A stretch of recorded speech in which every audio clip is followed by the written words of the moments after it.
Welcome to Book Drawing Guide for students, teachers, and parents.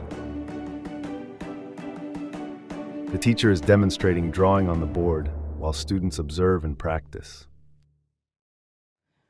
Book drawing চ্যানেলে সকলকে স্বাগতম। আমি আজকে আপনাদেরকে একটি গাছ আঁকে দেখাবো। এই গাছটি এই গাছটি আঁকার আমি 3 স্টেপে বা ধাপে আঁকবো। প্রথম ধাপ হচ্ছে 1 নাম্বার ধাপ, এখান থেকে নিয়ে গাছের গোড়াটা সুন্দর করে আঁকতে হবে। দ্বিতীয় ধাপ হচ্ছে এই গাছের গোড়া থেকে নিয়ে ডাল আঁকতে হবে। এখানে আমরা 2টা ডাল দেখতে পাচ্ছি, এখানে একটা ডাল, এখানে একটা ডাল, এই 2টা ডাল আঁকবো। তারপরে এই গোড়া এবং এই ডাল আঁকার পরে তৃতীয় স্টেপ হচ্ছে, দেখেন এখানে এই গোড়া আঁকানোর পরে এই ডাল, এই দ্বিতীয় ডাল আঁকার পরে আমরা আঁকবো এখানে পাতাগুলো, সুন্দর করে পাতাগুলো আঁকবো। তো এই পাতাগুলো এবং পরিপূর্ণ গাছটি কিভাবে আঁকতে হবে আমি দেখিয়ে দিচ্ছি। আমি এখন গাছ আঁকবো। তো গাছ আঁকার জন্য যে 3টি স্টেপ বলেছিলাম তার মধ্যে প্রথম স্টেপটি শুরু করছি আমি। দেখেন এভাবে আঁকবেন। এরপরে উপর থেকে নেবেন, ডালের মাথা বাইর করে নিতে হবে। এখানে লক্ষণীয় বিষয় হচ্ছে 2 পাশে যেন ফাঁকা থাকে সমান সমান, তাহলে গাছটি দেখতে সুন্দর দেখা যাবে।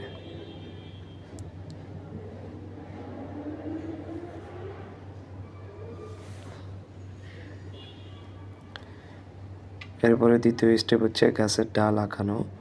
তো গাছের ডালটি আগে নিতে হবে। এখানে লক্ষণীয় বিষয়, এই গাছের ডালের 2 পাশে যেন সমান সমান ফাঁকা থাকে। এরপরে আমি একটা পাতা আঁকতেছি।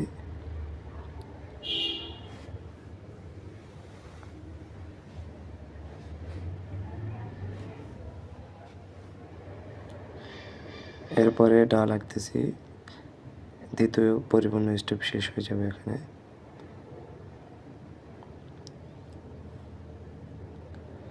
আমাদের প্রথম এবং দ্বিতীয় স্টেপ শেষ। এখন তৃতীয় স্টেপ হচ্ছে গাছের পাতা আঁকানো। তো গাছের পাতা আপনার মন মতো আঁকা যায়, নিজের মন ইচ্ছা আঁকা যায়, মন স্বাধীন।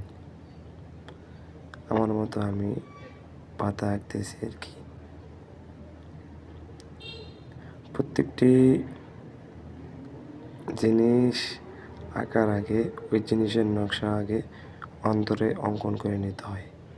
এটা একটি বেসিক ধারণা, যাতে করে কাজটি আমি কিভাবে আঁকবো তা সুন্দর একটা আইডিয়া পাওয়া যায়। আমি পাতা কিভাবে আঁকবো সেটার ধারণা আমি আগে করে নিয়েছিলাম, যে আমি এভাবে আঁকবো। দেখেন আমি কেমনে আঁকতেছি। এভাবে আঁকতে পারেন বা আপনার মন মতো আপনি পাতাগুলো আঁকতে পারেন। এই আমাদের পাতা আঁকা প্রায় শেষের দিকে, আর অল্প একটু। তো এভাবে পাতাগুলো আঁকতে পারেন।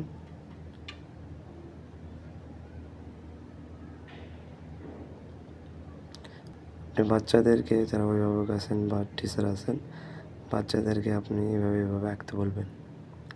আর যারা শিক্ষার্থী আছে তাদেরকে বলতেছি, তোমরা আগে গাছটি আঁকার আগে গাছটি সুন্দর করে দেখে নিবা যে বই কিভাবে অঙ্কন করেছে, তারপরে সুন্দর করে আঁকবা। এরপরে এখন আমি অঙ্কন করব। অঙ্কন করার জন্য সবচেয়ে বড় একটা গুরুত্বপূর্ণ বিষয় হচ্ছে চতুর্দিকে সাইডগুলো অঙ্কন করে নেওয়া, যাতে করে অঙ্কন করতে করতে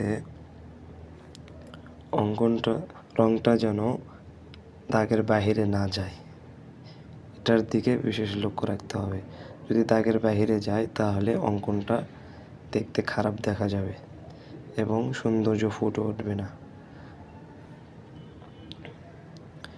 এজন্য লক্ষণীয় বিষয় হচ্ছে অঙ্কন করার পূর্বে ওই জিনিসটির চতুর্দিক থেকে আগে অঙ্কন করে নিতে হবে, এরপরে ভিতরের দিকে অঙ্কন করতে হবে, তাহলে অঙ্কনটা দেখতে সুন্দর দেখা যাবে। এভাবে দেখেন।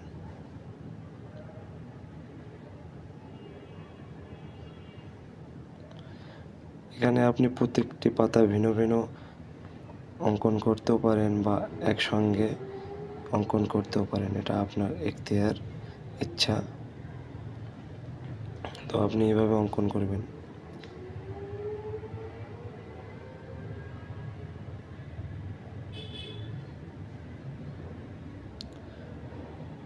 গাছ আঁকা খুবই সহজ, যদি একটু মনোযোগ এবং গুরুত্বপূর্ণ মনে করে যদি দেখেন ভিডিওটি, তাহলে আপনি